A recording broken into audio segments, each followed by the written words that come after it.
ನಮಸ್ತೆ ಎಲ್ರಿಗೂ. ಎಲ್ಲ ಹೇಗಿದ್ರಾ? ಚೆನ್ನಾಗಿದ್ರಾ ಅನ್ಕೋತೀನಿ. ನಾನು ಚೆನ್ನಾಗಿದ್ದೀನಿ. ನಾನು ನಿಮ್ಮ ವೀಣಾ ಸುರೇಶ್. ಎಲ್ಲರಿಗೂ ನನ್ನ ಕಾರ್ಯಕ್ರಮವಾದ ಕಥಾಸರಣಿ ರಾಗಸುತೆ ಜೊತೆ ಕಾರ್ಯಕ್ರಮಕ್ಕೆ ಆತ್ಮೀಯ ಸ್ವಾಗತ. ನೋಡ್ತಾ ಇರೋರು ಎಲ್ಲರೂ ಪ್ಲೀಸ್ ಸಬ್ಸ್ಕ್ರೈಬ್ ಮಾಡ್ಕೊಳ್ಳಿ ನನ್ನ ಚಾನೆಲ್ಗೆ. ನನಗೂ ಮುಂದಿನ ಕತೆ ಹೇಳೋಕ್ಕೆ ಅನುಕೂಲ ಆಗುತ್ತೆ. ಪ್ಲೀಸ್ ಪ್ಲೀಸ್ ಪ್ಲೀಸ್ ಎಲ್ಲ ಸಬ್ಸ್ಕ್ರೈಬ್ ಮಾಡ್ಕೊಳ್ಳಿ. ಪದೇ ಪದೇ ಹೇಳ್ತಾ ಇದ್ದೀನಿ ಅಂತ ಅನ್ಕೋಬೇಡಿ. ಇದು ನನ್ನ ಮೊದಲ ಕಥೆ, ಕೆಣಕುತ್ತಿದೆ ನಿನ್ನ ಕಣ್ಣೋಟ ಕಥೆಯ ಮುಂದುವರೆದ ಭಾಗ. ತನ್ನ ರೂಮಿಗೆ ಬಂದವಳು ಕೊನೆಯ ಬಾರಿ ಎಂಬಂತೆ ಒಮ್ಮೆ ಎಲ್ಲವನ್ನ ನೋಡಿ ಬರುತ್ತಿದ್ದ ಕಣ್ಣೀರನ್ನು ಒರೆಸಿಕೊಂಡವಳೆ ತನ್ನ ಪುಟ್ಟ ಬ್ಯಾಗ್ ಕೈಯಲ್ಲಿ ಹಿಡಿದು ಹೊರಬಂದಿದ್ದಳು ಪ್ರಾರ್ಥನಾ. ಕೆಳಗೆ ಬಂದವಳು ಒಮ್ಮೆ ಮೇಲೆ ನೋಡಿ ಸರಸರನೆ ತಿರುಗಿ ನೋಡದೆ ಹೊರ ನಡೆದು ಬಿಟ್ಟಿದ್ದಳು. ಗೇಟ್ ಹತ್ತಿರ ಬಂದವಳನ್ನು ಸೆಕ್ಯೂರಿಟಿ ಗಾರ್ಡ್ ತಡೆದಿದ್ದ. ಅವಳ ಪರಿಚಯ ಅವನಿಗೆ ಚೆನ್ನಾಗಿಯೇ ಇತ್ತಲ್ಲ. ಸ್ವಲ್ಪ ಹೊರಗಡೆ ಕೆಲಸ ಅದೇ, ಯಾರೋ ಬರಕ್ಕೆ ಕೇಳವ್ರೆ, ಹೋಗ್ಬಿಟ್ಟು ಬತ್ತೀನಿ ಸರ್, ಮಲ್ಗವ್ರೆ ಎಂದು ಏನೋ ಸಮಜಾಯಿಷಿ ನೀಡಿದ್ದಳು ಹುಡುಗಿ. ಅವನು ಕಾರ್ ತೆಗೆಯೋಕೆ ಹೇಳ್ತೀನಿ ಎಂದಿದ್ದ. ಬೇಡ ಬೇಡ, ನಾನು ಆಟೋದಲ್ಲೇ ಹೋಗ್ಬಿಟ್ಟು ಬತ್ತೀನಿ, ನನಗೆ ಅಭ್ಯಾಸ ಅದೇ ಎಂದಿದ್ದಳು ಗಾಬರಿಯಿಂದ ಪ್ರಾರ್ಥನಾ. ಇನ್ನೇನು ಮಾಡಲಾಗದೆ ಅವನು ಗೇಟ್ ತೆಗೆದಿದ್ದ. ಅಬ್ಬಾ ಎಂದುಕೊಂಡವಳು ಬರುತ್ತಿದ್ದ ಆಟೋಕ್ಕೆ ಕೈ ಮಾಡಿ ಹತ್ತಿ ನಡೆದು ಬಿಟ್ಟಿದ್ದಳು. ಎಷ್ಟೋ ಸಮಯದ ಬಳಿಕ ಎಚ್ಚರವಾಗಿತ್ತು ಶರಶ್ಚಂದ್ರನಿಗೆ. ಸಮಯ ಸಂಜೆ 7. ಕಣ್ಣು ಉಜ್ಜುತ್ತಾ ಎದ್ದಿದ್ದ ಅವನು. ಛೇ, ಇದೇನು ಇಷ್ಟು ಹೊತ್ತು ಮಲಗಿಬಿಟ್ಟೆ ನಾನು. ಮುಸ್ಸಂಜೆ ಸಮಯದಲ್ಲಿ ಮಲಗಬಾರ್ದು, ಅದು ಮನೆಗೆ ಒಳ್ಳೆಯದಲ್ಲ ಎನ್ನುತ್ತಿದ್ದರು ಅಮ್ಮ ಯಾವಾಗಲೂ. ಛೇ, ಎಚ್ಚರವೇ ಆಗಲಿಲ್ವಲ್ಲ ನನಗೆ ಎಂದುಕೊಳ್ಳುತ್ತಾ ಎದ್ದು ಕುಳಿತಿದ್ದ ಶರಶ್ಚಂದ್ರ. ತಲೆಯ ಬುಡದಲ್ಲಿ ಏನೋ ಕಂಡಂತಾಗಿತ್ತು ಅವನಿಗೆ. ನಿದ್ದೆಗಣ್ಣಾದ್ದರಿಂದಲೋ ಏನೋ, ಸ್ವಲ್ಪ ಕತ್ತಲಾಗಿರುವ ಕಾರಣದಿಂದಲೋ ಸ್ಪಷ್ಟವಾಗಿ ಕಾಣಲಿಲ್ಲ. ಅಲ್ಲೇ ಇದ್ದ ಬೆಡ್ ಲ್ಯಾಂಪ್ ಆನ್ ಮಾಡಿ ಕಣ್ಣು ಉಜ್ಜಿಕೊಂಡು ಸರಿಯಾಗಿ ನೋಡಿದ್ದ. ಸೀರೆ ಒಡವೆ, ಇದು ನಾನು ಪ್ರಾರ್ಥನಾಗೆ ಕೊಟ್ಟ ಸೀರೆ ಒಡವೆಯಲ್ಲವೇ? ಅರೆ, ಇದು ಇಲ್ಲಿ ಹೇಗೆ ಯಾವಾಗ ಬಂತು? ಆಶ್ಚರ್ಯ ಕುತೂಹಲದಿಂದ ಮತ್ತೊಮ್ಮೆ ಸರಿಯಾಗಿ ನೋಡಿದವನಿಗೆ ಕಂಡಿತ್ತು ಅದರ ಮೇಲೆ ಮಡಚಿ ಇಟ್ಟಿರುವ ಬಿಳಿಯ ಹಾಳೆ. ಇನ್ನೂ ಕುತೂಹಲವಾಗಿತ್ತು ಅವನಿಗೆ. ನಿಧಾನವಾಗಿ ಎದ್ದು ಲೈಟ್ ಹಾಕಿ ಆ ಹಾಳೆಯನ್ನು ಓಪನ್ ಮಾಡಿದ್ದ ಶರಶ್ಚಂದ್ರ. ನೀನು ತಪ್ಪು ಮಾಡ್ತಾ ಇದ್ದೀಯ ಪಾರಿ, ನೀನಿಂಗೆ ಹೇಳ್ದೆ ಕೇಳ್ದೆ ಬರಬಾರ್ದಾಗಿತ್ತು ಅಲ್ಲಿಂದವ. ಪಾಪ ಅವಯ್ಯ ಪ್ರೊಫೆಸರ್ ಸರ್ರು ನಿನ್ನ ಓದಿಗೆ ಸಹಾಯ ಆಗಲಿ ಅಂತವ ಅಷ್ಟೆಲ್ಲ ಮಾಡವ್ರೆ. ಅವರಿಗೂ ಒಂದು ಮಾತು ಹೇಳ್ದಂಗೆ ಬಂದಿದೀಯಾ ನೀನು. ಇದು ನಿಂಗೆ ಸರಿ ಅನ್ನಿಸ್ತದ ಹೇಳು? ಅದು ಅಲ್ಲದೆ ನಿಂದು ಅವ್ರದ್ದು ಸಂಬಂಧ ಬರೀ ಗುರುಗಳು ವಿದ್ಯಾರ್ಥಿ ಸಂಬಂಧ ಮಾತ್ರನೇನಾ ಹೇಳು ಎಂದಿದ್ದಳು ಮಮತಾ. ಬೆಚ್ಚಿ ಅವಳ ಮುಖ ನೋಡಿದ್ದಳು ಮಮತಾ. ಮಮ್ಮಿ, ಏನು ಹೇಳ್ತಾ ಇದೀಯಾ ನೀನು? ಏನು ನಿನ್ನ ಮಾತಿನ ಅರ್ಥ? ಇದೆಲ್ಲ ಮಾತು ನಿಲ್ಲಿಸಿ ಅವಳ ಮುಖವನ್ನೇ ಅಪರಾಧಿ ಭಾವದಿಂದ ನೋಡಿದ್ದಳು ಪ್ರಾರ್ಥನಾ. ತಾನು ತನ್ನ ಗೆಳತಿಯಿಂದ ತನ್ನ ಜೀವನದ ಇಂತಹ ದೊಡ್ಡ ವಿಷಯವನ್ನು ಮುಚ್ಚಿಟ್ಟಿದ್ದು ಅವಳನ್ನು ಯಾವಾಗಲೂ ಕೊರೆಯುತ್ತಲೇ ಇತ್ತು. ಆದರೆ ಹೇಗೆ ಹೇಳುವುದು ಎಂದೇ ತಿಳಿಯದೆ ಕಂಗಾಲಾಗುತ್ತಿದ್ದಳು ಪ್ರಾರ್ಥನಾ. ಪಾರಿ, ಅದು ಚಿಕ್ಕೂರು ಕಣೆ, ಒಬ್ಬರಿಗಲ್ಲದಿದ್ದರೆ ಇನ್ನೊಬ್ಬರಿಗಾದರೂ ಗೊತ್ತಾಗೇ ಆಯ್ತದೆ. ಅದೂ ಅಲ್ಲದೆ ನಿನ್ನ ಮದುವೆ ಆಗಿರೋದು ದೇವಸ್ಥಾನದಲ್ಲಿ, ಊರವರಿಗೆ ಗೊತ್ತಾಗದೇ ಇರುತ್ತಾ? ನನ್ನ ಅಪ್ಪ ಅಮ್ಮಂಗುವೆ ಯಾರೋ ಹೇಳವ್ರೆ, ಶಾನೆ ಬೇಜಾರು ಮಾಡ್ಕೊಂಡಿದ್ರು ಕಣ್ಪಾರಿ ನಿನ್ನ ಪರಿಸ್ಥಿತಿಯ ನೆನೆಸ್ಕೊಂಡು. ಯಾರೋ ಹೆಂಗೋ ಜನ, ಪಾಪ ನಮ್ಮ ಪಾರಿ ಜೀವನ ಹೆಂಗೋ ಅಂತವ. ನನಗೂವೆ ಮೊದಲು ಏನೂ ಅರ್ಥನೇ ಆಗಲಿಲ್ಲ. ಆಮ್ಯಾಕೆ ಅರ್ಥ ಆಗಿ ನಿನ್ಮ್ಯಾಲುವೆ ಕೋಪ ಬಂತು. ನನ್ನ ತಾವು ಹೇಳಿಲ್ವಲ್ಲ ನೀನು ವಿಷಯವ ಅಂತ. ನಾನು ಅಷ್ಟು ದೂರದವಳಾಗ್ಬಿಟ್ನ ಅಂತವ. ಆದ್ರೂ ನಿನ್ನ ಜಾಗದಲ್ಲಿ ನಿಂತು ಯೋಚನೆ ಮಾಡಿದ್ರೆ ನಿಂದು ತಪ್ಪಿಲ್ಲ ಅನ್ನಿಸ್ತು. ಬಿಡು, ಅದ ನಿನ್ನ ಕತೆ ಹೇಳು ಈಗ. ಯಾಕೆ ಹಿಂಗೆ ಬಂದಿದ್ದು ನೀನು ಯಾರಿಗೂ ಹೇಳ್ದಂಗೆ ಎಂದಿದ್ದಳು ಮಮತಾ. ತಪ್ಪಾಯ್ತು ಕಣ್ಮಮ್ಮಿ, ನಾನು ನಿಂಗೆ ಹೇಳಬೇಕಿತ್ತು ಹಿಂಗಿಂಗೆ ಅಂತವ. ಆದರೆ ಏನು ಮಾಡಲಿ ಹೇಳು? ಆವಯ್ಯ ಪ್ರೊಫೆಸರು ಅನಿವಾರ್ಯಕ್ಕೆ ನನಗೆ ಅರಿಶಿನ ದಾರ ಬಿದ್ದಿದ್ರು ಕಣ್ಮಮ್ಮಿ. ಪಾಪ ಅವರು ಇದೆಲ್ಲನೂ ಇಷ್ಟ ಇದ್ದು ಮಾಡಿದ್ದಲ್ಲ, ಅದಕ್ಕೆಯ ಅವರು ಹೇಳಿದ್ದು. ಇವೆಲ್ಲನೂ ನಮ್ಮ ಮಧ್ಯಾಹ್ನ ಇರಲಿ, ಯಾರಿಗೂ ಹೇಳೋದು ಬೇಡ ಅಂತವ. ಅದಕ್ಕೆ ಹೇಳಿಲ್ಲ ಕಣ್ಮಮ್ಮಿ ನಿಂಗುವೆ, ಕ್ಷಮಿಸ್ಬಿಡೆ ಕಣ್ತುಂಬಿಕೊಂಡು ಗೆಳತಿಯಲ್ಲಿ ಕ್ಷಮೆ ಕೇಳಿದ್ದಳು ಪ್ರಾರ್ಥನಾ. ಛೇ, ಇದ್ಯಾಕೆ ಹಿಂಗಾಡ್ತೀಯ ಪಾರಿ? ನನಗೆ ನಿನ್ನ ಪರಿಸ್ಥಿತಿ ಅರ್ಥ ಆಗ್ತದೆ ಕಣೆ, ನನಗೇನು ಬೇಜಾರಿಲ್ಲ ಕಣ್ಬಿಡು ಎಂದು ಅವಳ ಹೆಗಲು ಬಳಸಿ ಅವಳನ್ನು ಸಮಾಧಾನ ಮಾಡಿದ್ದಳು ಮಮತಾ. ಅವಳ ಮುಂದಿನ ಮಾತಿಗಾಗಿ ಕಾದಳು ಅವಳು. ಮಮತಾ ತನ್ನ ಅಮ್ಮನನ್ನು ಆಪರೇಷನ್ಗಾಗಿ ಮೊನ್ನೆ ಅಷ್ಟೇ ಮೈಸೂರಿನ ಅಪೋಲೋ ಹಾಸ್ಪಿಟಲ್ಗೆ ಕರೆದುಕೊಂಡು ಬಂದಿದ್ದಳು. ಮೂವರು ಮೈಸೂರಿನಲ್ಲೇ ಒಂದು ಚಿಕ್ಕ ಬಾಡಿಗೆ ಮನೆ ತಾತ್ಕಾಲಿಕವಾಗಿ ಮಾಡಿಕೊಂಡು ಉಳಿದುಕೊಂಡಿದ್ದರು. ಮನೆ ಬಿಟ್ಟು ಆಟೋ ಹತ್ತಿ ಬಂದವಳೇ ಅವಳು ಮಾಡಿದ ಮೊದಲ ಕೆಲಸ ತನ್ನ ಗೆಳತಿಗೆ ಒಂದು ಕಾಯಿನ್ ಬೋತಿಂದ ಕಾಲ್ ಮಾಡಿದ್ದು. ಅವಳಿಗೆ ಮಮತಾಳನ್ನು ಬಿಟ್ಟು ಮತ್ಯಾರಿದ್ದಾರೆ ಆತ್ಮೀಯರು, ತನ್ನವರು ಎನ್ನುವವರು? ಮೊದಲೇ ಅಂದುಕೊಂಡ ಹಾಗೆ ಅವಳಿಗೆ ಕಾಲ್ ಮಾಡಿ ತನ್ನ ಪರಿಸ್ಥಿತಿಯನ್ನು ಪೂರ್ತಿ ಹೇಳದೆ ತನಗೆ ಉಳಿದುಕೊಳ್ಳಲು ಏನಾದರೂ ವ್ಯವಸ್ಥೆ ಮಾಡ್ಕೋಬೇಕು, ಏನು ಮಾಡಲಿ ಎಂದು ಅವಳ ಸಲಹೆ ಕೇಳಿದ್ದಳು. ಆಗಲೇ ಅವಳಿಗೆ ಗೊತ್ತಾಗಿದ್ದು ಅವರು ಮೈಸೂರಿಗೆ ಮೊನ್ನೆಯಷ್ಟೇ ಬಂದಿದ್ದಾರೆ ಎಂದು. ಮಮತಾ ಕೊಂಚವೂ ತಡ ಮಾಡದೆ ಯೋಚನೆ ಮಾಡದೆ ಅವಳನ್ನು ತಾವಿರುವ ರೂಮಿಗೆ ಕರೆದಿದ್ದಳು. ಇವಳಿಗೂ ಧೈರ್ಯ ಬಂದು ಸಮಾಧಾನದ ಉಸಿರು ಬಿಟ್ಟು ಅವಳು ಹೇಳಿರುವ ಅಡ್ರೆಸ್ಗೆ ಬಂದಿದ್ದಳು. ಆಟೋ ಹಿಡಿದು ತನ್ನ ಮುಂದಿನ ಮಾತಿಗಾಗಿ ಕಾಯುತ್ತಿರುವ ಗೆಳತಿಯನ್ನು ನೋಡಿ ಅವಳ ಮುಖದ ಮೇಲೆ ವಿಷಾದದ ನಗು ಮೂಡಿತ್ತು. ಮಮ್ಮಿ, ನಾವು ಅಂದ್ಕೊಂಡಂಗೆಲ್ಲ ಜೀವನದಲ್ಲಿ ನಡೀತದ ಹೇಳು? ಅದು ನಡೆಸ್ದಂಗೆ ನಾವು ನಡೀತಾ ಇರಬೇಕು ಅಷ್ಟೇಯ. ನನ್ನ ಜೀವನದಾಗಂತೂ ಏನು ನಡೀತಾ ಇದೆ ಅಂತಲೇ ಅರ್ಥ ಆಗ್ದಂಗಾಗದೆ ಕಣ್ಮಮ್ಮಿ. ಸಾಕಾಗದೆ ನನಗೆ. ಯಾಕಾದರೂ ಬದುಕಿದ್ದೀನೋ ಅನ್ನಿಸ್ತಾ ಇದೆ ಕಣೆ ನನಗೆ. ದೇವರು ನನ್ನೂ ಕರೆಸ್ಕೊಂಡಿದ್ರೆ ಚೆಂದಾಗಿರೋದು. ಮುಖ ಮುಚ್ಚಿ ಬಿಕ್ಕಿದಳು ಹುಡುಗಿ. ಮಮತಾಗೂ ಕಣ್ಣೀರು ಬಂದಿತ್ತು. ಪಾರಿ, ಸಮಾಧಾನ ಮಾಡ್ಕೊಳ್ಳೆ. ನಾವೆಲ್ಲ ಇಲ್ವಾ ನಿಂಗೆ? ದೇವರು ಎಲ್ರಿಗೂ ಎಲ್ಲನೂ ಕೊಡೋಕ್ಕಿಲ್ಲ ಅಲ್ವಾ? ಹೀಗೆಲ್ಲ ಮಾತಾಡಬೇಡ್ವೆ, ನನಗೂ ಅಳ ಬರ್ತದೆ. ಸುಮ್ಕಿರು ಪಾರಿ, ಅಳ್ಬೇಡ ಎಂದು ತಾನೂ ಕಣ್ಣೀರು ಒರೆಸಿಕೊಳ್ಳುತ್ತಾ ಅವಳ ಕಣ್ಣೀರನ್ನು ಒರೆಸಿದ್ದಳು ಮಮತಾ. ಮಮ್ಮಿ, ನನಗೆ ಯಾರೂ ಇಲ್ಲ, ಇರೋಕ್ಕೆ ಒಂದು ಸೂರು ಇಲ್ಲ ಅಂದ ಮಾತ್ರಕ್ಕೆ ನಾನು ಕಳ್ಳಿ ಬಿಕಾರಿ ನಾಯಿ ಆಗ್ತೀನ ಹೇಳು? ನನಗೂ ಸ್ವಾಭಿಮಾನ ಮನಸ್ಸು ಅನ್ನೋದು ಐತಲ್ವಾ ಎಂದು ಬಿಕ್ಕುತ್ತಲೇ ಅಲ್ಲಿ ನಡೆದ ವಿದ್ಯಮಾನಗಳನ್ನೆಲ್ಲ ಹೇಳಿದ್ದಳು ಗೆಳತಿಗೆ. ಎಲ್ಲವನ್ನೂ ಕೇಳಿಸಿಕೊಂಡವಳ ಕೋಪ ಸರ್ರನೆ ಏರುತ್ತಲೇ ಇತ್ತು. ಥತ್, ದರಿದ್ರದ ಬುದ್ಧಿಯೋಳು ಆ ಜಂಬದ ಕೋಳಿ ಶಾಂಭವಿ. ಮನುಷ್ಯತ್ವ ಅನ್ನೋದೇ ಇಲ್ವಾ ಅದಕ್ಕೆ? ಅವಳದೇನು ಬಾಯ ಕೊಚ್ಚೆ ಗುಂಡಿನ? ಮಾತಾಡೋಕ್ಕೂ ಒಂದು ಪದ್ಧತಿ ಅನ್ನೋದು ಬ್ಯಾಡ್ವಾ? ಬಾಯಿಗೆ ಬಂದದ್ನೆಲ್ಲನೂ ಒದ್ರದೇನಾ ದರಿದ್ರದವಳು? ನಡಿಯೇ ಪಾರಿ, ಅದೇನಾಯ್ತದೋ ನೋಡೇ ಬಿಡುವ. ಗ್ರಾಚಾರ ಬಿಡಿಸ್ಬಿಟ್ಟೇ ಬರೋದು ನಾನು ಇವತ್ತು ಅವಳುದ ಎಂದು ಕೋಪದಲ್ಲಿ ಏಳಲು ಹೊರಟವಳನ್ನು ಕೈ ಹಿಡಿದು ಕೂರಿಸಿದ್ದಳು ಪ್ರಾರ್ಥನಾ. ನಾನಿಲ್ಲಿ ಇರೋದು ಅವರಿಗೇನಾರ ಹೇಳಿದ್ರೆ ನನ್ನ ಮೇಲೆ ಆಣೆ ಕಣ್ಮಮ್ಮಿ. ಅವಯ್ಯ ಚೆಂದಾಗಿರಲಿ ಅಂತಲೇ ನಾನು ಆ ಮನೆ ಬಿಟ್ಟು ಬಂದಿರೋದು ಎಂದು ಮೇಘನಾಳ ವಿಷಯವನ್ನು ಎಲ್ಲವನ್ನೂ ಹೇಳಿದ್ದಳು ಪ್ರಾರ್ಥನಾ. ಮಮತಾಗೆ ಅವಳ ಮಾತನ್ನು ನಂಬಬೇಕು ಎನಿಸಲಿಲ್ಲ. ಪಾರಿ, ನಂಗ್ಯಾಕೋ ನೀನು ಹೇಳೋದು ಸರಿಯದೆ ಅಂತವ ಅನ್ಸಕ್ಕಿಲ್ಲ. ಆವಯ್ಯ ನಿನ್ನ ನೋಡೋ ನೋಟ, ಅದರ ಭಾವವನ್ನು ನಾನು ನೋಡಿದ್ದೀನಿ ಕಣ್ಪಾರಿ. ಅವರಿಗೆ ಆ ಮೇಘನಾ ಮೇಡಮ್ ಮೇಲೆ ಪ್ರೀತಿ ಅಂದರೆ ನಾನು ನಂಬಕ್ಕಿಲ್ಲ ಎಂದಿದ್ದಳು ಮಮತಾ. ಈಗ ಪ್ರಾರ್ಥನಾ ಕೂಡ ಯೋಚನೆಗೆ ಜಾರಿದ್ದಳು. ಲೈಟ್ ಸ್ವಿಚ್ ಆನ್ ಮಾಡಿ ಕೈಯಲ್ಲಿದ್ದ ಕಾಗದವನ್ನು ಬಿಡಿಸಿದ್ದ ಶರಶ್ಚಂದ್ರ. ಮುತ್ತು ಪೋಣಿಸಿದಂತಿತ್ತು ಅಕ್ಷರಗಳು. ಕಣ್ಣು ಸಂಕುಚಿಸಿ ಕುತೂಹಲದಿಂದ ಓದತೊಡಗಿದ್ದ. ಆತ್ಮೀಯ ಚಂದ್ರು ಸರ್, ಹೀಗೆ ಸಂಬೋಧಿಸಿದರೆ ನಿಮಗೆ ಏನೂ ಅಭ್ಯಂತರವಿಲ್ಲ ಎಂದುಕೊಳ್ಳುತ್ತೇನೆ. ಒಂದು ವೇಳೆ ಇದ್ದರೂ ಕ್ಷಮೆ ಇರಲಿ. ಆತ್ಮೀಯ ಎನ್ನಲು ಕಾರಣ, ನನಗೆ ಈ ಭೂಮಿಯ ಮೇಲೆ ಇರುವ ಇಬ್ಬರೇ ಇಬ್ಬರು ಆತ್ಮೀಯರಲ್ಲಿ ನೀವು ಒಬ್ಬರು ಚಂದ್ರು ಸರ್. ನನ್ನ ಎಲ್ಲ ಕಷ್ಟದ ಸಮಯದಲ್ಲೂ ನೀವು ನನ್ನ ಬೆನ್ನ ಹಿಂದೆ ನಿಂತು ನನಗೆ ಸಹಾಯ ಮಾಡಿದಿರ. ನಿಮಗೆ ನನ್ನಿಂದ ಯಾವಾಗಲೂ ತೊಂದರೆಯೇ ಆಗಿದೆ, ನನಗೆ ಗೊತ್ತು. ಆದರೂ ನೀವು ಅದನ್ನೆಲ್ಲ ಸಹಿಸಿ ನನಗೆ ಒಂದು ಮಾತು ಹೇಳದೆ ಮತ್ತೆ ಮತ್ತೆ ನನಗೆ ಸಹಾಯ ಮಾಡ್ತಾನೇ ಇದ್ದೀರಾ. ನಾನು ನಿಮಗೆ ಎಷ್ಟು ಕೃತಜ್ಞತೆ ಹೇಳಿದರೂ ಕಡಿಮೆಯೇ. ನಾನು ನಿಮಗೆ ಉಗುಳಲೂ ಆಗದ ನುಂಗಲೂ ಆಗದ ಬಿಸಿ ತುಪ್ಪ ಆಗಿದ್ದೀನಿ ಅಲ್ವಾ ಸರ್? ನನಗೆ ಗೊತ್ತು, ನನ್ನಿಂದ ನಿಮಗೆ ಬರೀ ತೊಂದರೆಯೇ. ಆದರೆ ನಾನೇನು ಮಾಡಲಿ ಹೇಳಿ ಚಂದ್ರು ಸರ್? ನಾನೊಬ್ಬಳು ಹಿಂದೆ ಮುಂದೆ ಯಾರೂ ಇಲ್ಲದ ಅನಾಥೆ. ತಲೆ ಮೇಲೆ ಒಂದು ಸೂರು ಇಲ್ಲದ ನನಗೆ, ಜೊತೆಗೆ ಹುಡುಗಿ ಬೇರೆ. ಒಬ್ಬಳೇ ಹೇಗೆ ಇರಲಿ ಹೇಳಿ? ಅದಕ್ಕೆ ನೀವು ನಿಮ್ಮ ಮನೆಗೆ ಕರೆದ ತಕ್ಷಣ ಬಂದು ಬಿಟ್ಟೆ. ಒಂದು ಸುರಕ್ಷಿತ ಜಾಗ ಬೇಕಿತ್ತಲ್ಲ ನನಗೆ. ಅದನ್ನು ನಿಮ್ಮ ನೆರಳು ಮಾತ್ರ ನೀಡಲು ಸಾಧ್ಯ ಎಂಬ ಬಲವಾದ ನಂಬಿಕೆ ನನಗೆ ಗೊತ್ತಿರಲಿಲ್ಲ ಸರ್. ನಮ್ಮಂಥವರು ಎಲ್ಲಿ ಇದ್ದರೂ ಅವರಿಗೆ ತೊಂದರೆಯೇ.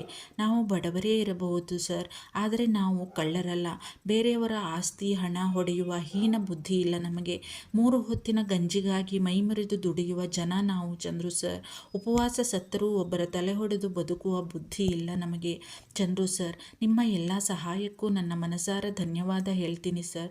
ಇದರ ಹೊರತಾಗಿ ನಿಮಗೆ ಕೊಡಲು ನನ್ನ ಬಳಿ ಇನ್ನೇನೂ ಇಲ್ಲ ಚಂದ್ರು ಸರ್. ನಾನು ಹೊರಡ್ತಾ ಇದ್ದೀನಿ ಈ ಮನೆಯಿಂದ. ಪಾಪ, ನೀವೇನೋ ನನಗೆ ಸಹಾಯ ಆಗಲಿ ಅಂತ ನಿಮ್ಮ ಮನೆಗೆ ಕರೆದುಕೊಂಡು ಬಂದ್ರಿ. ಆದರೆ ಈ ಮನೆಯ ಕೆಲವರಿಗೆ ನಮ್ಮಂಥವರು ಇಲ್ಲಿರುವುದು ಸರಿಬರುತ್ತಿಲ್ಲ ಅಂತ ನನ್ನ ಭಾವನೆ ಸರ್. ನನ್ನ ಯೋಚನೆ ತಪ್ಪಿದ್ರೂ ಇರಬಹುದು, ಆದರೆ ನನಗೆ ಈಗಲೂ ಇದೇ ಮನೆಯಲ್ಲಿ ಇರೋಕ್ಕೆ ಯಾಕೋ ಮನಸ್ಸಿಲ್ಲ. ನಿಮ್ಮ ಸಹಾಯವನ್ನು ನನ್ನ ಉಸಿರು ಇರುವವರೆಗೂ ಮರೆಯಲ್ಲ ಚಂದ್ರು ಸರ್. ನೀವು ಚೆಂದಾಗಿರಬೇಕು ಸರ್, ಅಷ್ಟೇ ನಾನು ದೇವರಲ್ಲಿ ಬೇಡೋದು. ನೀವು ನನಗೆ ಕೊಟ್ಟ ಒಡವೆ ಸೀರೆ ಎಲ್ಲವನ್ನ ಇದರ ಜೊತೆಯಲ್ಲೇ ಇಟ್ಟಿದ್ದೀನಿ. ನಿಮಗೆ ಸಿಕ್ಕಿರುತ್ತೆ ಅನ್ಕೋತೀನಿ. ನಾನು ಹೊರಡುವ ಸಮಯವಾಯಿತು, ಬರ್ತೀನಿ ಸರ್. ದಯವಿಟ್ಟು ನನ್ನ ಹುಡುಕುವ ಪ್ರಯತ್ನ ಮಾಡಬೇಡಿ. ನಾನು ಎಲ್ಲಿದ್ರೂ ಚೆಂದಾಗೇ ಇರ್ತೀನಿ. ನನ್ನ ಬಗ್ಗೆ ಚಿಂತೆ ಬೇಡ. ನಿಮ್ಮ ಮುಂದಿನ ಜೀವನ ಚೆನ್ನಾಗಿರಲಿ ಚಂದ್ರು ಸರ್. ನನ್ನಿಂದ ನಿಮಗೆ ಯಾವ ತೊಂದರೆಯೂ ಆಗಲ್ಲ ಅಂತ ಭರವಸೆ ಕೊಡ್ತೀನಿ. ನಿಮ್ಮೆಲ್ಲ ಸಹಾಯಕ್ಕೂ ನಾನು ಚಿರಋಣಿ. ಇಂತಿ ನಿಮ್ಮ ಪ್ರಾರ್ಥನಾ. ಹೀಗೆ ಅನ್ನಬಹುದೇ ಇಲ್ಲವೇ ಗೊತ್ತಿಲ್ಲ. ಬೇಸರ ಆದರೆ ಕ್ಷಮಿಸಿ. ಓದುತ್ತಿದ್ದವನಿಗೆ ಕಣ್ಣು ಕತ್ತಲಿಟ್ಟಂತಾಯಿತು. ಕಾಗದ ಕೈಯಿಂದ ಜಾರಿತ್ತು. ಕುಸಿದು ಕುಳಿತು ಬಿಟ್ಟಿದ್ದ ದಿಗ್ಭ್ರಾಂತನಾಗಿ Sharatchandra. No no, it's impossible. Appu, ನನ್ನ ಬಿಟ್ಟು ಸಾಧ್ಯ ಇಲ್ಲ. ನನಗೆ ಅವಳು ಬೇಕೇ ಬೇಕು. ನೀನು ಹೀಗೆ ಮಾಡಲು ಸಾಧ್ಯವಿಲ್ಲ ಪ್ರಾರ್ಥನಾ. ನೋ. ಬಡಬಡಿಸಿ ಎರಡೂ ಕೈಗಳಿಂದ ಮುಖ ಮುಚ್ಚಿಕೊಂಡು ಬಿಕ್ಕಿದ ಶರಶ್ಚಂದ್ರ ಸ್ವಲ್ಪ ಸಮಯದ ನಂತರ ಏನೋ ಹೊಳೆದು ಕಣ್ಣೀರು ಒರೆಸಿಕೊಂಡ. ಏನಂದಿದ್ದು ಪ್ರಾರ್ಥನಾ? ಇಲ್ಲಿ ಕೆಲವರಿಗೆ ಅವಳು ಇರೋದು ಇಷ್ಟ ಆಗಲ್ಲ ಅಂತ ತಾನೆ. ಯಾರಿಗೆ ಇಷ್ಟ ಇಲ್ಲ? ಯಾರೋ ಏನೋ ಅವಳ ಮನಸ್ಸಿಗೆ ನೋವಾಗುವ ಹಾಗೆ ಮಾತಾಡಿದ್ದಾರೆ. ಅದು ಹಿಂದೆ. ಯಾಕೆಂದರೆ ಬೆಳಗಿನವರೆಗೂ ಹುಡುಗಿ ಚೆನ್ನಾಗಿಯೇ ಇದ್ದಳಲ್ಲ ಹುಡುಗಿ. ಅವಳ ಸನಿಹಕ್ಕೆ ತಾನು ಹೋದಾಗಿನ ಅವಳ ಗಾಬರಿ ತುಂಬಿದ ಅರಳು ಕಂಗಳ ನೋಟ, ತನ್ನ ಸ್ಪರ್ಶದಿಂದಲೋ ಗಾಬರಿಯಿಂದಲೋ ಕಣ್ಣು ಮುಚ್ಚಿ ನಿಂತಿದ್ದ ಅವಳ ಮೋಹಕ ಭಂಗಿ, ಚಂದದ ಸೀರೆಯಲ್ಲಿ ಅಂದದ ಬೊಂಬೆಯಂತೆ ಕಾಣುತ್ತಿದ್ದ ಹುಡುಗಿಯ ಸುಂದರ ಮೋಹಕ ಮೈಸಿರಿ ಎಲ್ಲವೂ ಕಣ್ಣ ಮುಂದೆ ಬಂದಂತಾಗಿ ಹುಚ್ಚನಂತಾದ ಶರಶ್ಚಂದ್ರ. ಏನು ಮಾಡಲಿ ನಾನೀಗ? ಯಾರನ್ನ ಅಂತ ಕೇಳಲಿ? ಎಲ್ಲಿ ಅಂತ ಹುಡುಕಲಿ ನಿನ್ನ ಪ್ರಾರ್ಥನಾ? ತಲೆ ಒತ್ತಿಕೊಂಡು ಬಿಕ್ಕಿದ್ದ ಅವನು. ಇಲ್ಲ, ನಾನು ನಿನ್ನ ಕಳೆದುಕೊಂಡು ಬದುಕುವ ಮಾತೇ ಇಲ್ಲ. ನೀನಿಲ್ಲದೆ ನಾನು ಬದುಕಲಾರೆ ಅಪ್ಪು. ನನಗೆ ಯಾವುದೇ ಪರಿಸ್ಥಿತಿಯಲ್ಲೂ ನೀನು ಬೇಕೇ ಬೇಕು. ಏನೋ ನಿರ್ಧಾರ ಮಾಡಿದವನು ತನ್ನ ಸುಸ್ತು, ಕಾಲು ನೋವು ಏನನ್ನೂ ಲೆಕ್ಕಿಸದೆ ಸರಸರನೆ ರೂಮಿನಿಂದ ಹೊರಬಂದಿದ್ದ ಶರಶ್ಚಂದ್ರ. ಶಾಂಭವಿಯ ರೂಮಿನತ್ತ ನೋಡಿದವನಿಗೆ ಅವಳ ಸುಳಿವು ಸಿಗಲಿಲ್ಲ. ಅವಳು ಮನೆಯಲ್ಲಿ ಇದ್ದರೆ ತಾನೇ ಅವನಿಗೆ ಕಾಣಲು. ಇವಳು ಏನಾದರೂ ಹೇಳಿರಬಹುದೇ ಪ್ರಾರ್ಥನಾಗೆ? ಅವಳನ್ನು ಕಂಡರೆ ಮೊದಲಿನಿಂದಲೂ ಆಗದಲ್ಲ ಇವಳಿಗೆ ಎಂದುಕೊಂಡವನಿಗೆ ಥಟ್ಟನೆ ನೆನಪಾಗಿತ್ತು. ಮೇಘನಾ ಕೂಡ ಇಂದು ಇಲ್ಲಿ ಬಂದಿದ್ದು. ಏನಾದರೂ ತನ್ನ ಕಣ್ಣು ತಪ್ಪಿಸಿ ಇವರಿಬ್ಬರೂ ಸೇರಿ ಏನಾದರೂ ಹೇಳಿ ಅವಳ ಮನಸ್ಸಿಗೆ ನೋವು ಮಾಡಿ ಅವಳನ್ನು ಮನೆ ಬಿಟ್ಟು ಹೋಗುವಂಥ ಪರಿಸ್ಥಿತಿಗೆ ತಂದಿರಬಹುದೇ? ಹೇಳಲಾಗದು. ಚಿಂತಿಸಿದವನು ರಂಗಜ್ಜ. ಅವರಿಗೆ ಏನಾದರೂ ಗೊತ್ತಿದ್ದರೂ ಇರಬಹುದು. ಈ ರಾತ್ರಿಯಲ್ಲಿ ಒಂಟಿ ಹುಡುಗಿ ಎಲ್ಲಿ ಹೋಗಿರಬಹುದು? ಎಲ್ಲಿ ಅಂತ ಹುಡುಕಲಿ ನಾನೀಗ? ಹುಚ್ಚು ಹಿಡಿದಂತಾಗುತ್ತಿತ್ತು ಅವನಿಗೆ. ಸರಸರನೆ ಕೆಳಗೆ ಇಳಿದು ಬಂದಿದ್ದ ಶರಶ್ಚಂದ್ರ ಅವನನ್ನು ನೋಡಿದ ತಕ್ಷಣ, ಚಂದ್ರು, ನೀನು ಮೇಲಿಂದನೇ ಬರ್ತಾ ಇದೀಯ ಅಲ್ವಾ? ಅಲ್ಲೇ ಪುಟ್ಟಕ್ಕನ ಕರ್ಕಬರದಲ್ವಾ? ಆಗಿಂದಲ ನೋಡ್ತಾನೆ ಇವನಿ. ಪತ್ತೆನೇ ಇಲ್ಲ ಅವಳದು ಎಂದಿದ್ದರು ಅವರು. ಅಲ್ಲಿಗೆ ಪಕ್ಕಾ ಆಗಿತ್ತು ಅವನಿಗೆ. ಇವರಿಗೂ ಗೊತ್ತಿಲ್ಲ ಪ್ರಾರ್ಥನಾ ಹೋಗಿರುವುದು. ಹಾಗಾದರೆ ಅಯ್ಯೋ, ಏನು ಮಾಡಲಿ ನಾನೀಗ? ಮತ್ತೂ ತಲೆ ಕೆಟ್ಟಂತಾಗಿತ್ತು ಅವನಿಗೆ. ಏನೂ ಮಾತನಾಡದೆ ಗರಬಡಿದವನಂತೆ ನಿಂತಿದ್ದವನನ್ನು ನೋಡಿದವರಿಗೆ ಏನಾಯಿತು ಇವನಿಗೆ ಎನಿಸಿತ್ತು. ಏ ಚಂದ್ರು, ಏನಾಯಿತು? ಯಾಕೆ ಹಿಂಗೆ ನಿಂತಿದ್ದಿ? ಇರು, ನಾನೇ ಕರ್ಕೊಬತ್ತೀನಿ ಪುಟ್ಟಕ್ಕನ್ನ. ನೀ ಏನು ಹೋಗೋದು ಬೇಡ, ಮತ್ತೆ ಮೊದಲೇ ಕಾಲು ನೋವಲ್ವಾ ನಿಂಗೆ ಎಂದು ಹೊರಟವರಿಗೆ ಒಮ್ಮೆಲೇ ಗಾಬರಿಯಾಗಿತ್ತು. ಕುಸಿದು ಕುಳಿತು ಮುಖ ಮುಚ್ಚಿಕೊಂಡವನನ್ನು ನೋಡಿ, ರಂಗಜ್ಜ, ನಿಮ್ಮ ಪುಟ್ಟಕ್ಕ ಮನೆ ಬಿಟ್ಟು ಹೊರಟೋದ್ಲು. ಯಾಕೆ ಹೀಗೆ ಮಾಡಿದ್ಲು ಈ ಹುಡುಗಿ? ಅದು ಈ ಸಮಯದಲ್ಲಿ, ಕತ್ತಲು ಬೇರೆ. ಇಲ್ಲಿ ಯಾರೋ ಪರಿಚಯದವರು ಕೂಡ ಇಲ್ಲ ಅವಳಿಗೆ ರಂಗಜ್ಜ. ಊರು ಸರಿಯಾಗಿ ಗೊತ್ತಿಲ್ಲ. ವಯಸ್ಸಿಗೆ ಬಂದ ಹುಡುಗಿ ಬೇರೆ. ಎಲ್ಲಿ ಅಂತ ಹುಡುಕೋದು ನಾನು ರಂಗಜ್ಜ? ಮತ್ತೆ ಕಣ್ಣು ತುಂಬಿಕೊಂಡಿದ್ದ ಶರಶ್ಚಂದ್ರ. ರಂಗಜ್ಜ ದಿಗ್ಭ್ರಾಂತರಾಗಿದ್ದರು ಅವನ ಮಾತು ಕೇಳಿ. ಇವನಿಗೆ ಏನಾದರೂ ಹುಚ್ಚ? ಏನು ಹಿಂಗೆ ಹೇಳ್ತಾವನೆ? ಈಗಷ್ಟೇ ಎಲ್ಲ ಕೆಲಸ ಮಾಡೋಳೆ ಹುಡುಗಿ ಎಂದುಕೊಂಡವರಿಗೆ ಅವನ ಪರಿಸ್ಥಿತಿ ನೋಡಿ ವಿಷಯದ ಗಂಭೀರತೆಯ ಅರಿವಾಗಿತ್ತು. ಒಮ್ಮೆಲೇ ಸಿಟ್ಟಿಗೆದ್ದವರು, ನಂಗೆ ಗೊತ್ತಿತ್ತು ನನಗೆ. ಆ ಸುಪನಾತಿ ಬಂದಿತ್ತಲ್ಲ, ಏನೋ ಅನಾಹುತ ಆಯ್ತದೆ, ಏನಾರ ಮಾಡೇ ಮಾಡ್ತಾಳೆ ಅಂತವ ಅನಿಸಿತ್ತು ನನಗೆ. ಅವಳೇ ಏನೋ ಮಾಡವಳೆ. ನಮ್ಮ ಪುಟ್ಟಕ್ಕನ್ನ ಏನೇನೋ ಅಂದ್ಬಿಟ್ಟು ಓಡಿಸವಳೆ ಅವಳೆಯ. ಇಲ್ಲ ಅಂದಿದ್ರೆ ಪುಟ್ಟಕ್ಕ ಹೋಯ್ತಾ ಇರಲಿಲ್ಲ. ಅದು ಈಟೊಂದು ಕತ್ಲಾಗೆ ಗುಡುಗಿದ್ದರು ರಂಗಜ್ಜ. ಶರಶ್ಚಂದ್ರನಿಗೆ ರಂಗಜ್ಜನ ಮಾತು ಕೇಳಿ ಒಂದಂತೂ ಖಚಿತವಾಯಿತು. ಈ ಮೇಘನಾ ಅಥವಾ ಶಾಂಭವಿ ಇಲ್ಲ, ಇಬ್ಬರೂ ಸೇರಿಯೇ ಪ್ರಾರ್ಥನಾಗೆ ಏನೋ ಮನಸ್ಸಿಗೆ ನೋವಾಗುವ ಹಾಗೆ ಮಾತನಾಡಿದ್ದಾರೆ. ಮೊದಲೇ ಸೂಕ್ಷ್ಮ ಮನಸ್ಸಿನ ಮುಗ್ಧ ಹುಡುಗಿ. ತನ್ನ ಜೀವನದಲ್ಲಿ ಎಲ್ಲವನ್ನೂ ಕಳೆದುಕೊಂಡು ನೊಂದಿದೆ. ಅದರ ಮೇಲೆ ಇಂಥವರ ತಲೆಬುಡವಿಲ್ಲದ ಮಾತುಗಳು ಅವಳ ನೊಂದ ಮನಸ್ಸಿಗೆ ಭರಿಸಲಾಗದ ನೋವು ನೀಡಿದೆ. ಅದಕ್ಕೆ ಹುಡುಗಿ ಛೇ, ಯಾಕೆ ಹೀಗೆ ನನ್ನ ಒಂದು ಮಾತು ಕೇಳದೆ ಹೋದೆ ಪ್ರಾರ್ಥನಾ? ನೀನೇ ಹೇಳಿದ ಹಾಗೆ ನನ್ನ ಮೇಲೆ ನಿನಗೆ ಅಷ್ಟು ಭರವಸೆ ಇದ್ದರೆ ನನಗೆ ಹೇಳಬೇಕಿತ್ತಲ್ಲವೇ ನೀನು? ನಾನು ವಿಚಾರಿಸಿ ಬುದ್ಧಿ ಹೇಳ್ತಿದ್ದೆ. ತಪ್ಪು ಮಾಡಿದೆ ನೀನು ಅಪ್ಪು. ನನಗೆ ನನಗೆ ನಿನ್ನ ಬಿಟ್ಟು ನಿನ್ನ ನೋಡದೆ ಹುಚ್ಚನಾಗಿ ಬಿಡ್ತಾ ಇದ್ದೀನಿ ನಾನು. ಛೇ, ಹಣೆ ಒತ್ತಿಕೊಂಡು ಸ್ವಲ್ಪ ಹೊತ್ತು ಕುಳಿತಿದ್ದವನು ಕುಳಿತಲ್ಲಿಂದ ಎದ್ದಿದ್ದ ಶರಶ್ಚಂದ್ರ. ಅವನಿಗೆ ಸ್ಪಷ್ಟ ಅರಿವಿತ್ತು ತಾನು ಏನು ಮಾಡಬೇಕು ಅಂತ. ಫೋನ್ ಮಾಡಬೇಕಿತ್ತು ಅವನು ಶಾಂಭವಿಗೆ. ಈಗ ಫೋನ್ ಮೇಲೆಯೇ ಬಿಟ್ಟಿದ್ದರಿಂದ ಅದನ್ನು ತರಲು ಎದ್ದಿದ್ದ ಅವನು. ಅಷ್ಟರಲ್ಲಿಯೇ ಪ್ರವೇಶವಾಗಿತ್ತು ಮನೆಯೊಳಗೆ ಶಾಂಭವಿಯದು. ಅವನಿಗೆ ಬೇಕಾಗಿದ್ದು ಅದೇ ತಾನೇ. ತನ್ನ ಪಾಡಿಗೆ ತಾನು ಹೊರಡುತ್ತಿದ್ದಳು, ಅವನನ್ನು ನೋಡಿಯೂ ನೋಡದಂತೆ. ಸ್ಟಾಪ್ ಸ್ಟಾಪ್ ದೇರ್ ಎಂದಿದ್ದ ಗಂಭೀರವಾಗಿ ಶರಶ್ಚಂದ್ರ. ಅವನ ಧ್ವನಿಯಲ್ಲಿದ್ದ ಗಂಭೀರತೆಗೆ ಒಂದು ಕ್ಷಣ ಗಾಬರಿಯಾಗಿದ್ದಳು ಅವಳು. ಆದರೂ ಏನೂ ಆಗದವಳಂತೆ ಅವನತ್ತ ತಿರುಗಿದವಳು. ಏನು ಎಂಬಂತೆ ಹುಬ್ಬು ಮೇಲೇರಿಸಿದ್ದಳು. ಅವಳ ಈ ಪರಿಯ ಆಟಿಟ್ಯೂಡ್ ನೋಡಿ ಕೋಪ ಬಂದರೂ ಸಹಿಸಿದ ಹಲ್ಲು ಕಚ್ಚಿ ಶರಶ್ಚಂದ್ರ ಆದಷ್ಟು ತಾಳ್ಮೆಯಿಂದ ಇದ್ದ. ರಂಗಜ್ಜ ಸುಮ್ಮನೆ ಅಲ್ಲಿಂದ ಸರಿದು ಹೋಗಿದ್ದರು. ಅಣ್ಣ ತಂಗಿಯ ಮಧ್ಯ ತಾನು ಇರುವುದು ಸರಿಯಲ್ಲ ಎನ್ನಿಸಿ. ನೋಡು ಶಾಂಭವಿ, ಈಗ ನಾನು ಕೇಳ್ತಿರುವ ಪ್ರಶ್ನೆಗೆ ಸರಿಯಾಗಿ ನಿಜವಾದ ಉತ್ತರವನ್ನೇ ಕೊಡಬೇಕು ನೀನು. ಇದು ಒಂದು ಹುಡುಗಿಯ ಅಳಿವು ಉಳಿವಿನ ಪ್ರಶ್ನೆ, ಅವಳ ಜೀವನದ ಪ್ರಶ್ನೆ. ಸುಳ್ಳು ಹೇಳುವುದನ್ನು ನಾನು ಸಹಿಸಲ್ಲ. ಒಂದು ವೇಳೆ ನೀನು ಸುಳ್ಳು ಹೇಳಿ ಅದು ನನಗೆ ಗೊತ್ತಾದರೆ ನಾನು ಮನುಷ್ಯನಾಗಿ ಇರಲ್ಲ. ನಾನೇನು ಮಾಡ್ತೀನೋ ನನಗೇ ಗೊತ್ತಿಲ್ಲ. ಆಮೇಲೆ ನಡೆಯುವ ಅನಾಹುತಕ್ಕೆ ನಾನು ಹೊಣೆಯಲ್ಲ ಎಂದು ಎಚ್ಚರಿಕೆ ಕೊಟ್ಟಿದ್ದ ಮೊದಲೇ ಅವಳಿಗೆ ಶರಶ್ಚಂದ್ರ. ಅವಳಿಗೂ ಎದೆಯಲ್ಲಿ ಡವಡವ ಹೆಚ್ಚಾದರೂ ತೋರಗೊಡದೆ ಅವನ ಮುಖವನ್ನೇ ನೋಡಿದ್ದಳು ಏನು ಎಂಬಂತೆ. ನೀನು ಪ್ರಾರ್ಥನಾಗಿ ಅವಳ ಮನಸ್ಸಿಗೆ ನೋವಾಗುವಂತೆ ಏನಾದರೂ ಮಾತಾಡಿದ್ಯಾ?